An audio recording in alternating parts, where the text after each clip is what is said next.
Actually, this is a very typical situation, and the COVID-19, irrespective of our age, uh, we none of us have actually experienced anything like this prior to uh, this kind of a situation.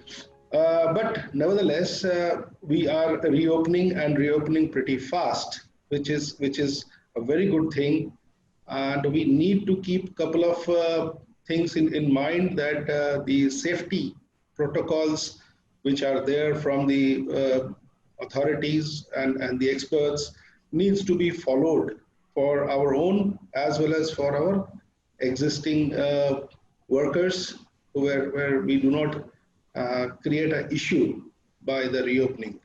That is my first submission.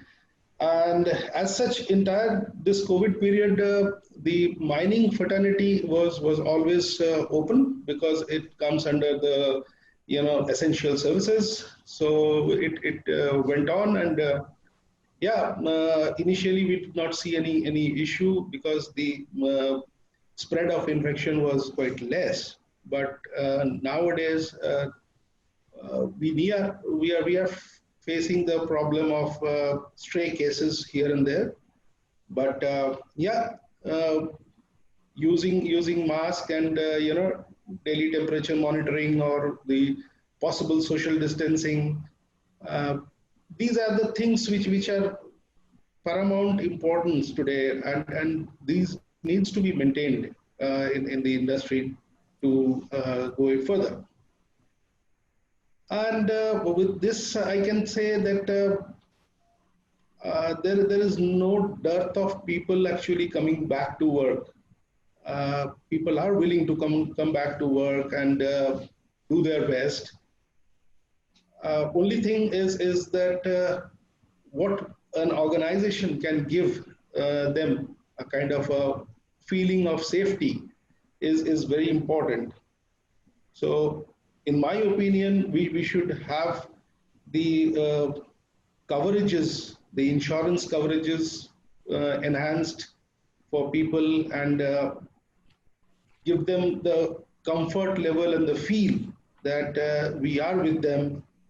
And at the same time, we should also think of giving some kind of a special training where the migrant workers are coming.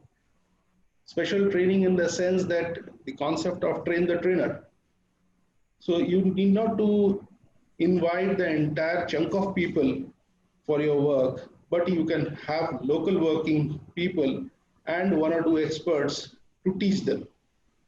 So this is how we can decentralize the whole thing, like the today's problem of migrant labor, who are some of them are willing to go, some of them are not willing to go. So this can probably create a situation where they get the feel that they are important and they are being taken care of.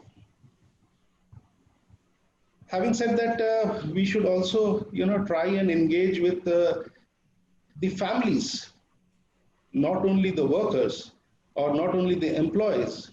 We should look at, the HR should look at the possibility of engaging the families and probably start something new to give them a kind of some kind of skill set trainings to the housewife, maybe to the kids, who can be self-sufficient in the days to come. So this kind of initiative will also engage the employee and the employee will feel at home. So that is another part where I see a huge potential is available. Similarly, with the kind of situation today, I think company HR should look into more on the soft skills rather than hard skills. And those who were in general, like some kind of clerical, they should uplift them by giving some kind of training so that they are master of something, at least in one direction. They know that job in a proper way. And develop a lot of soft skill on them so that they become more effective and more powerful for the organization.